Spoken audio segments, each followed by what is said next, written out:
Kenya is an important air traffic hub for the region and East Africa. The Kenyan state carrier Kenya Airways is the largest regional airline and flew 44 times a week to West Africa, comprising nearly a third of the airline's 36 destinations right across the continent. Following the cancellation of flights to Liberia and Sierra Leone, full refunds to passengers and a marked decline in air traffic to the western part of the continent, the airline is expected to be hit hard. If you look at the airline industry and that if you consider the kind of revenues that Kenya Airways gets as a company and also the revenue that it contributes to the national revenue, will actually dampen because Kenya Airways serves a lot of their flights go to the affected region. So we expect obviously a slump in that sense.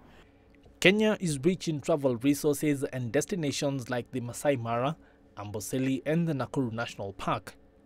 Tourism is a key pillar for economic development in the country and also the second largest foreign exchange earner.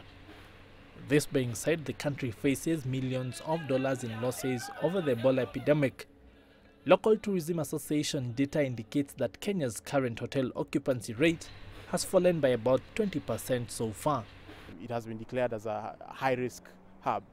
Other tourists and people who connect through the country actually will cancel their flights or choose alternative routes. And so what that means is that the level of travel, people who come to Kenya as well as people who use Nairobi as a connectivity to other regions, will actually go down. And so what we would expect is there's going to be a very significant decline in terms of revenues that government gets from either travelers coming in or travelers transiting through the country. Recently, the Kenya government passed a 630 million Kenya shilling emergency health budget.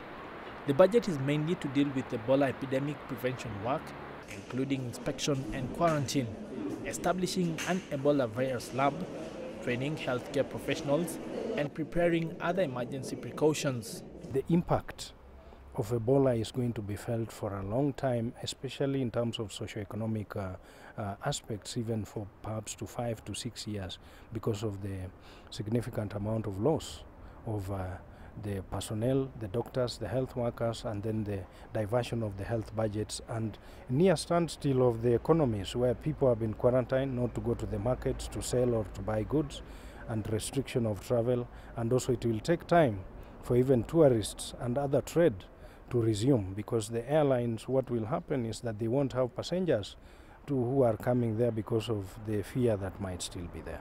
Kenya's economy is the biggest in East Africa, and with the Ebola epidemic having had a significant impact on the country's tourism and aviation industries, the fallout is expected to touch the entire East African economy. Wakaba, CCTV.